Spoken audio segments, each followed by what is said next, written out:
To rise is not just to move upward, not just to stand from where one has been sitting or lying. Rising carries a deeper meaning, one that is tied to the essence of how a human being chooses to live each moment. Rising is an act of will, an act of clarity, an act of knowing where you want to go. But rising with intention is more than willpower alone. It is about aligning every part of yourself, your mind, your breath, your energy, your actions, so that the upward movement is not random but directed, not chaotic but purposeful.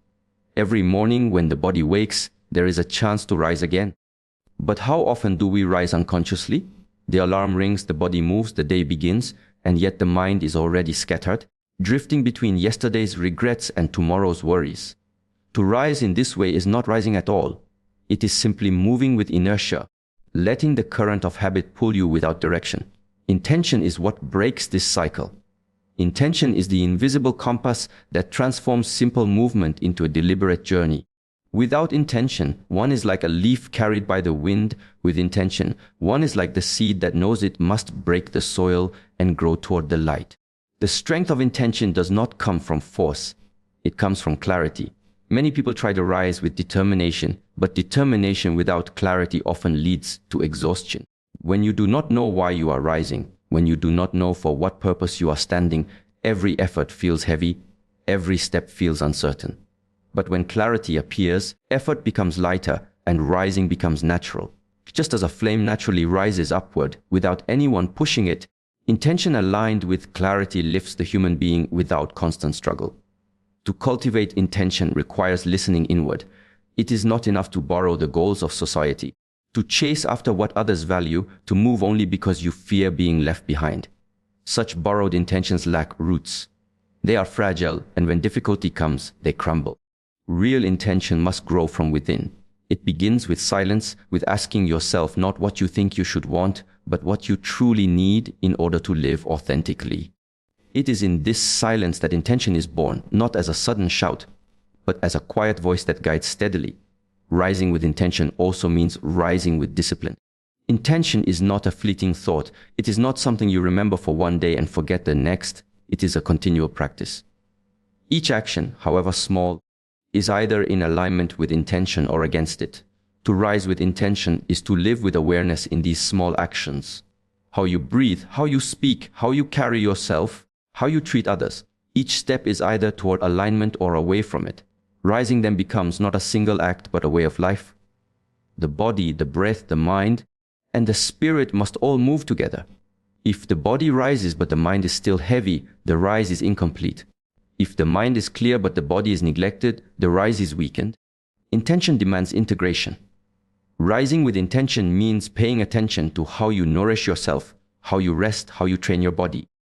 It means cultivating mental clarity so that your thoughts are not scattered. It means balancing your energy so that you are not drained by unnecessary distractions. It means bringing your spirit into every act so that you are not moving out of habit, but out of presence. There will always be weight pulling you down. The weight of doubt, the weight of fear, the weight of old habits that whisper, stay where you are. But intention is what lifts against that weight. To rise with intention is to acknowledge that the weight exists, but not to be controlled by it. The weight becomes resistance, and resistance becomes strength. Just as a bird strengthens its wings by pushing against the air, a human strengthens their spirit by rising against their inner heaviness. The more consistent the intention, the stronger the rise. Rising with intention is not about speed. It is not about rushing to get ahead or proving something to the world. True rising is steady, measured, sustainable. Just as a mountain does not appear overnight, the rise of a human being takes patience. Intention teaches you that each step matters, no matter how small. To rise even a little with awareness is more powerful than to rise quickly without knowing where you are going. When one rises with intention, others feel it.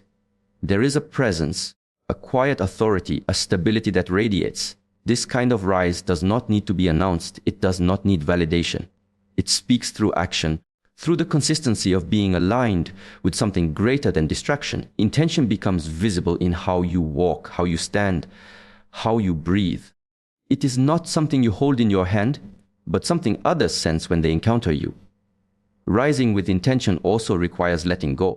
You cannot rise while clutching what weighs you down. Old identities, unnecessary attachments, unhelpful beliefs, these are like stones in your pocket while trying to climb. Intention means choosing what to keep and what to release. Each release makes the rise lighter. Each act of letting go creates more space for alignment. To rise is to move upward, but to rise with intention is to transform that upward movement into growth, into evolution, into purpose. It is not about escaping the ground, but about carrying the ground within you as you ascend. The higher you rise, the deeper your roots must also be.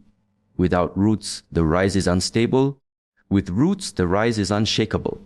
Intention is both the root and the direction. It grounds you and it guides you.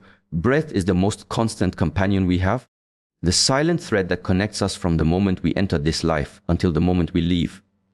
Yet because it is always with us, many forget its power. Breath is life itself, but it is also a teacher.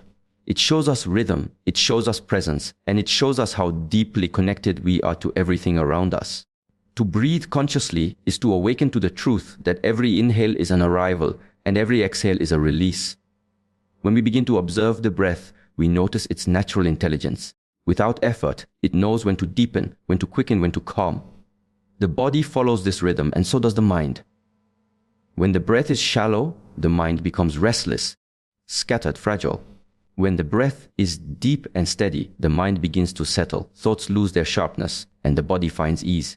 It is no coincidence that traditions across the world place breath at the center of spiritual, physical, and mental training. Breath is the bridge between the visible and the invisible, between the material body and the subtle energy that animates it. Movement arises from the same source. All life is movement. The earth rotates, rivers flow, winds shift, the body ages, and cells transform. To resist movement is to resist life. Yet human beings often create tension by holding on, by trying to control, by trying to keep things still that are meant to move. The body stiffens when fear dominates. The mind becomes rigid when attachment becomes too strong. This stiffness is the opposite of vitality. It blocks energy, it weighs down the spirit, and it turns the natural rhythm of life into a struggle. When breath and movement come together, something extraordinary happens. The body begins to flow like water, guided by the waves of the breath. The inhale expands, the exhale contracts, and in between there is space. This space is where awareness can grow. Movement without awareness is empty repetition. Breath without awareness is unconscious survival. But when movement and breath merge with awareness, they become meditation in motion. The body becomes light, the mind becomes clear, and the inner energy begins to flow freely. Think of the martial artist, the dancer, the monk, the yogi. In each of these disciplines, breath and movement are not separate. They are unified. The master strikes not with muscle, but with the rhythm of breath. The dancer does not simply step, but breathes life into every motion. The monk walking in silence is not merely moving across the earth, but inhaling and exhaling in harmony with each step. The yogi flowing from one posture to another does not force the body, but lets the breath carry the body like a current. In each case, the union of breath and movement becomes a doorway to something higher. Breath also teaches us the art of balance. Inhale is receiving, exhale is giving. Both are necessary. Both are equal. Both create the cycle of life. If one holds the breath, clinging to the inhale, suffocation arises. If one refuses to inhale, holding only to the exhale, emptiness takes over. In the same way, in life, to take without giving creates stagnation, while to give without receiving creates depletion. Breath shows us the wisdom of balance, and when we bring this balance into movement, we rediscover harmony with ourselves and with the world. Movement guided by breath also dissolves tension. Many carry the weight of stress in their shoulders, their chest, their stomach. The body remembers what the mind tries to forget. Old worries harden into posture. Unspoken fears sit in the muscles. Unresolved emotions live in the breath. But when one moves with conscious breathing, the body begins to release. Each exhale is an invitation to let go. Each motion guided by breath is an opportunity to soften the grip of old patterns. The body speaks, the breath listens, and together they heal what words cannot touch. It is important to see that breath is not limited to the lungs and movement is not limited to the muscles. Breath is energy. Movement is energy in expression. The subtle body responds to breath like an instrument responding to sound. The channels of energy open, circulation increases, and the spirit begins to shine. This is why after deep breathing and mindful movement, a person feels lighter, clearer, more alive. Energy that was trapped begins to flow, and with that flow comes clarity of mind and vitality of body. When breath is forgotten, movement becomes mechanical. When movement is forgotten, breath becomes shallow. But when both are remembered, the mind becomes still while the body is in motion. This paradox is the essence of inner training: stillness within movement, movement within stillness. Breath carries awareness into every gesture, and every gesture reflects the state of inner being. Even in the simplest act, raising the hand, turning the head, stepping forward, breath can transform it into practice. The inhale lifting, the exhale grounding, the cycle repeating endlessly. This is not something to be rushed. It is not about perfection of form, but about presence. When one is present with breath and movement, each action becomes whole, complete, alive. Breath and movement together remind us that life itself is a flow. We inhale life, we move through it, and we exhale it back to the universe. There is no true separation between body, mind, and spirit when the breath is aligned with motion. What arises is harmony, a state where the inner and outer are no longer divided. In this way, breath and movement are not simply practices but gateways to understanding life itself, and in them lies the wisdom of how to live with clarity, balance, and strength. Thus, silence is not merely the absence of noise, and stillness is not merely the absence of movement. They are states of being that carry within them a profound wisdom, a depth that often goes unnoticed because the world has trained the mind to chase noise and constant activity. In silence and stillness, one is not escaping life but touching the very essence of it. They are not empty, they are full. They do not lack, they reveal.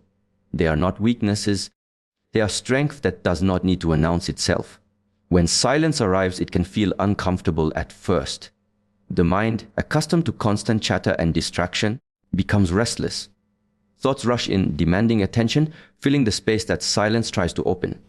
But if one resists the urge to run back to the noise, if one simply allows the silence to stay, a different quality begins to unfold.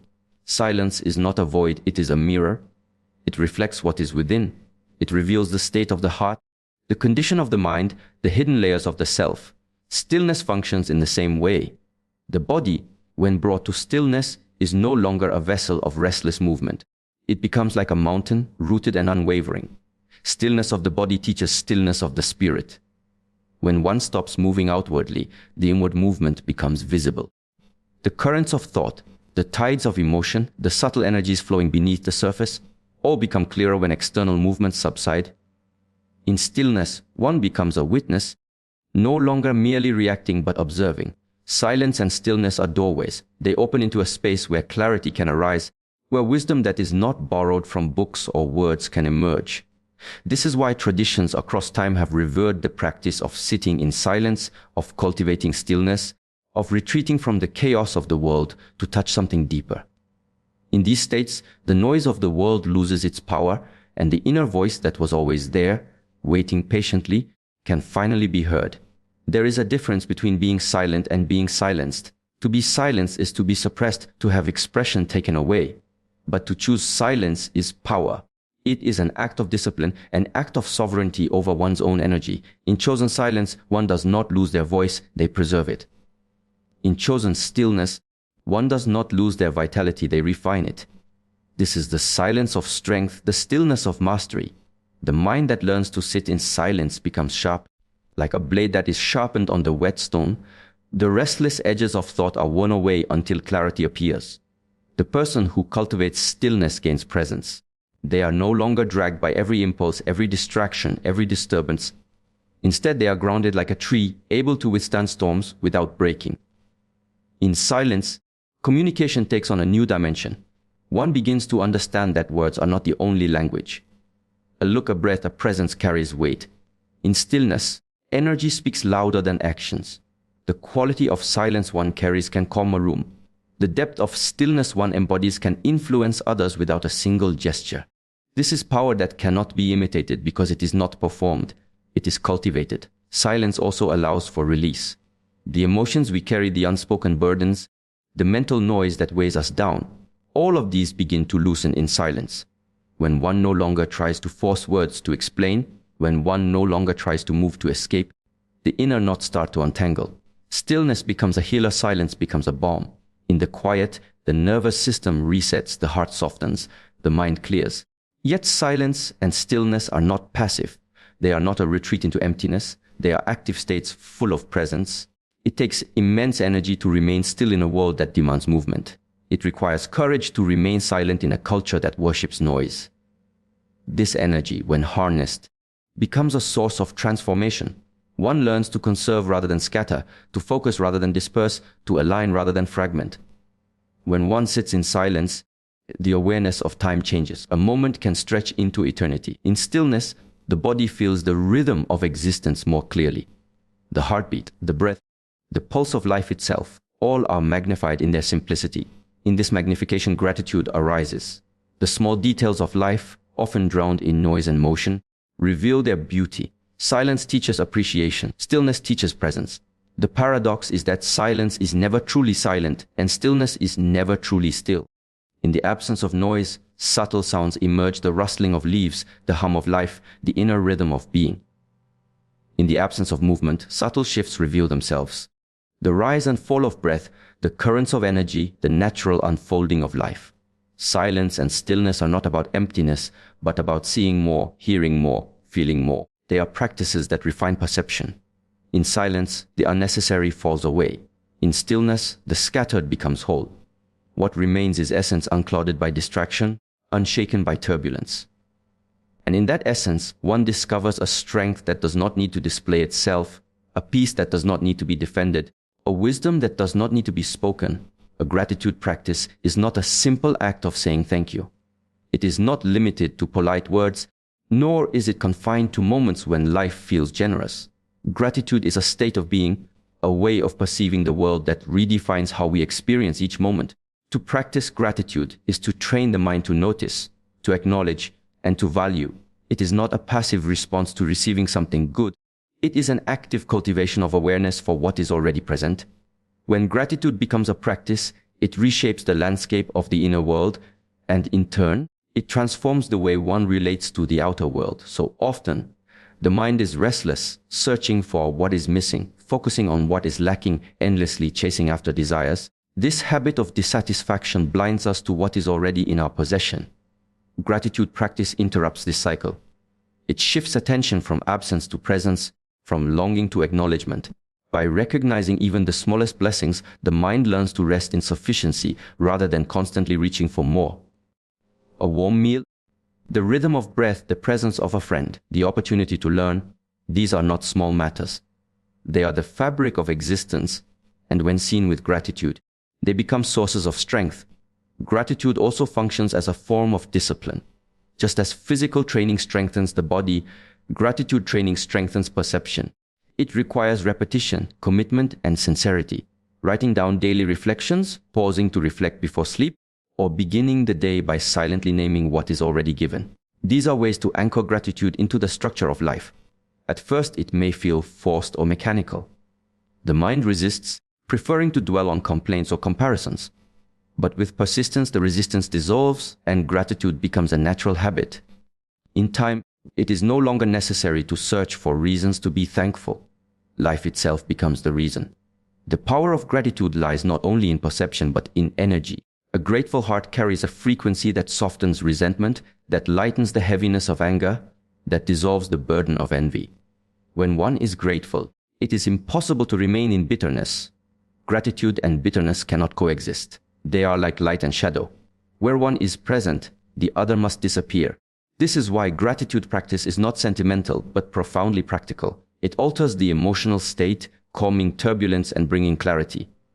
It is medicine for the mind, and its effects are both immediate and long-lasting. Gratitude also deepens connection. When we practice gratitude toward others, it nourishes relationships, creating bonds of trust and respect. To look someone in the eyes and acknowledge their effort, to sincerely value their presence, is to honor their humanity.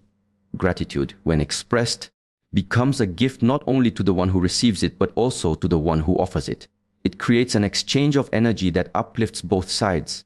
In communities, gratitude strengthens cohesion. In families, it creates warmth. In friendships, it sustains loyalty. And even when directed inward, gratitude builds self-compassion, reminding us that the journey we are walking is already a testimony of resilience. To practice gratitude is also to develop humility. It is a recognition that much of what sustains us is beyond our own making. The sun rises without our command. The body breathes without our control. The earth provides resources without our demand. Gratitude is the acknowledgement of interdependence, the realization that life is not achieved by individual effort alone, but is woven together by countless forces. When one understands this, arrogance softens and humility blossoms. Gratitude becomes a bow before the mystery of existence itself. The practice of gratitude requires slowing down. In the speed of modern life, in the noise of constant activity, awareness is scattered. Gratitude cannot grow in haste. It needs pauses, silences, moments of reflection. Just as seeds need fertile soil, gratitude needs stillness to take root. This is why mindfulness and gratitude walk hand in hand. When attention rests in the present moment, the richness of life becomes visible. When we are fully present, even the ordinary becomes extraordinary. The sip of water, the sound of leaves, the softness of air, all reveal themselves as treasures. Gratitude arises naturally in such presence. Yet gratitude is not the denial of struggle. It is not about pretending that pain does not exist, nor is it about ignoring hardship. Gratitude can coexist with difficulty because it shifts focus. Even in suffering, there is something to recognize. The lesson in the challenge, the strength that emerges from endurance, the compassion that grows from shared struggle, all of these can be met with gratitude. It is not a replacement for pain, but a companion that makes the burden lighter. In this way, gratitude becomes resilience. It equips the heart to withstand storms without losing sight of the light. There is also a transformative mystery within gratitude. The more it is practiced, the more life seems to offer reasons to be grateful. It is as though the act of appreciating what is already here opens the door for more abundance to flow in. Gratitude shifts the inner state, and this shift alters perception, action, and even outcomes. By living in gratitude, one begins to see opportunities where others see obstacles, solutions where others see problems, beauty where others see emptiness. It is not magic in the sense of manipulation, but it is a kind of alchemy. The alchemy of awareness that turns the ordinary into the sacred. To live in gratitude is to live in alignment with the rhythm of life itself.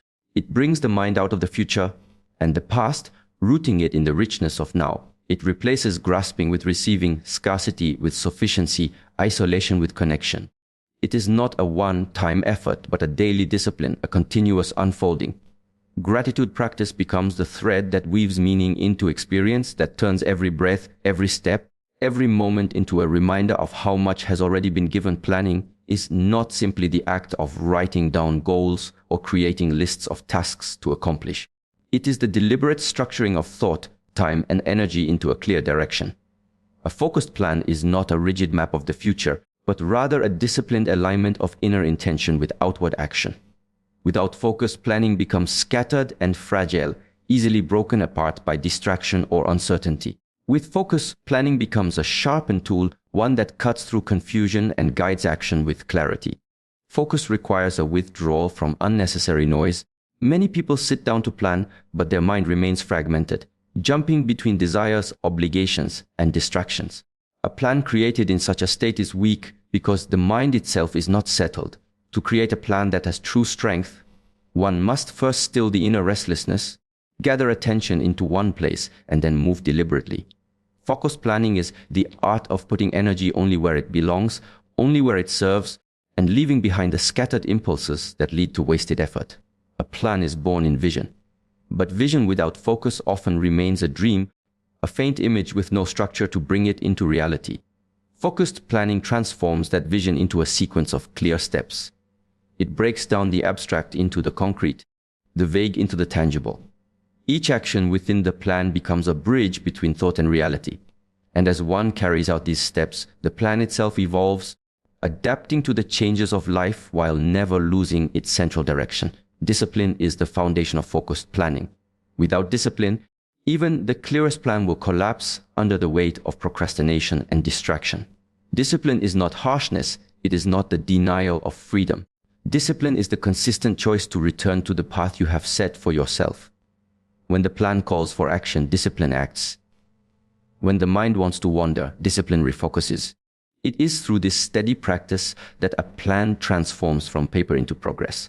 Time plays a vital role in focused planning. Many people plan only for what they want to achieve, but they ignore how time must be structured to support it. Time, if left unmanaged, slips away silently.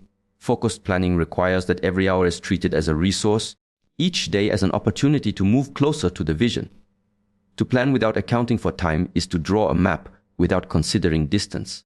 To plan with time in mind is to create a structure that respects the flow of life and uses it wisely. Equally important is flexibility. Focus does not mean rigidity. A plan that refuses to adapt is fragile. It will shatter the moment life shifts. Focused planning means holding on to the direction firmly, but adjusting the steps with intelligence. It is like sailing. The destination remains clear, but the sails must shift with the wind. Focus is not about forcing control over every detail. It is about preserving clarity of direction while responding skillfully to change. Another element of focused planning is prioritization. Not all tasks are equal, and not all steps deserve the same amount of attention. Many lose themselves in minor details, exhausting their energy on things that do not move them forward.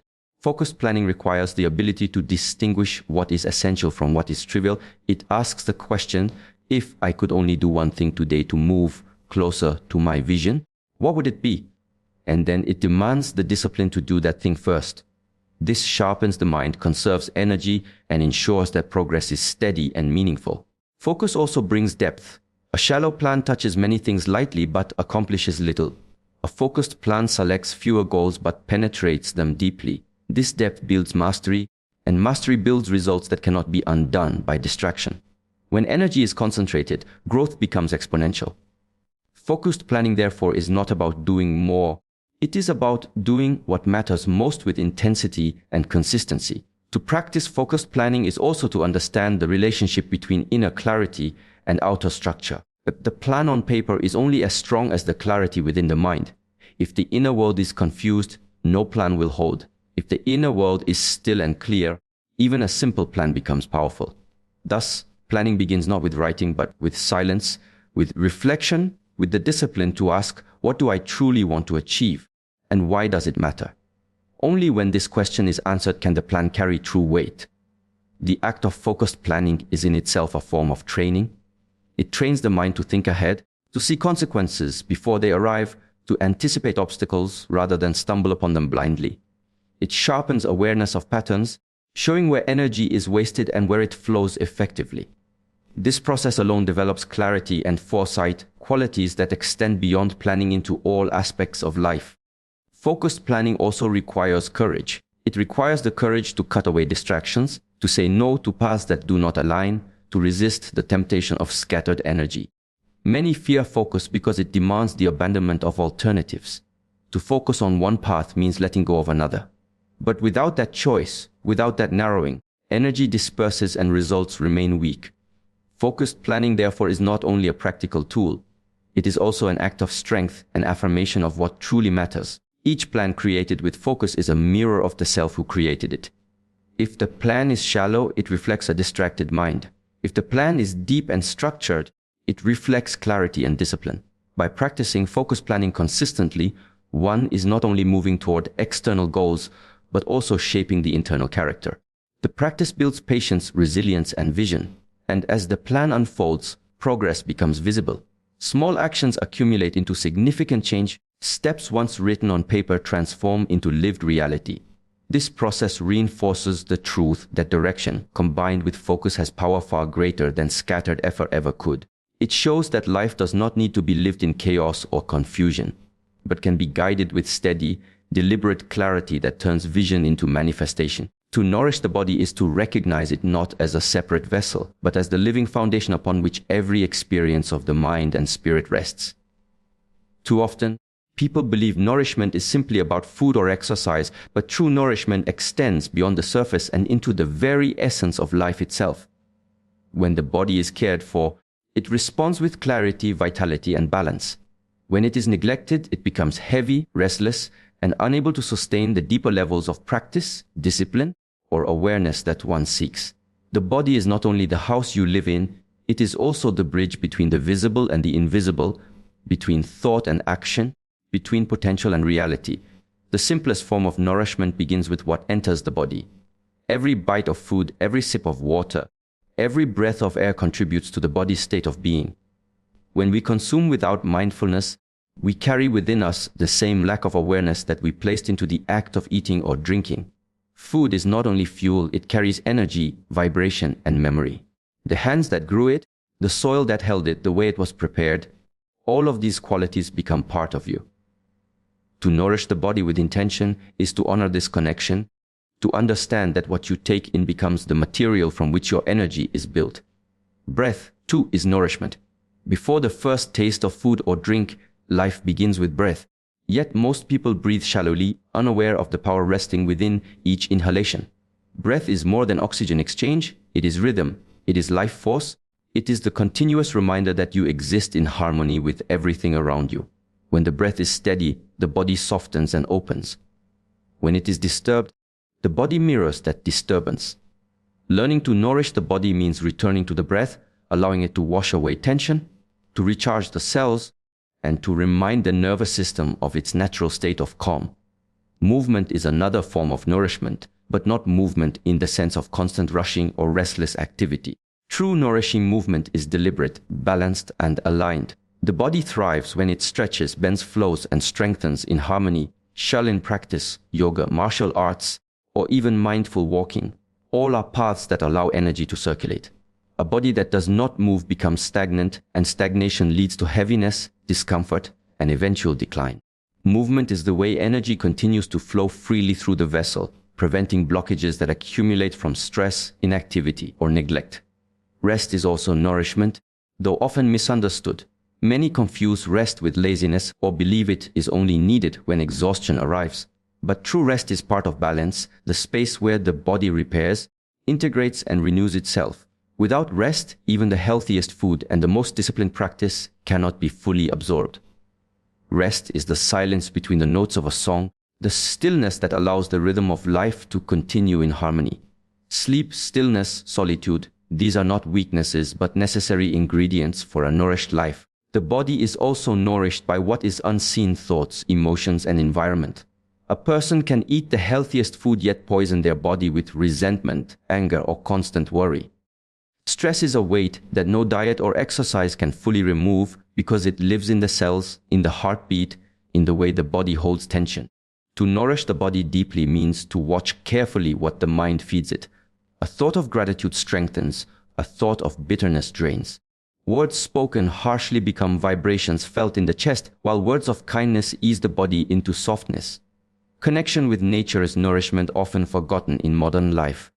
The body remembers the sun on the skin, the grounding of bare feet against the earth, the cooling rhythm of water, the silence of trees.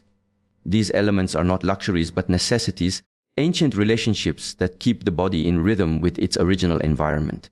A body deprived of this connection begins to feel restless, disconnected, and unnatural.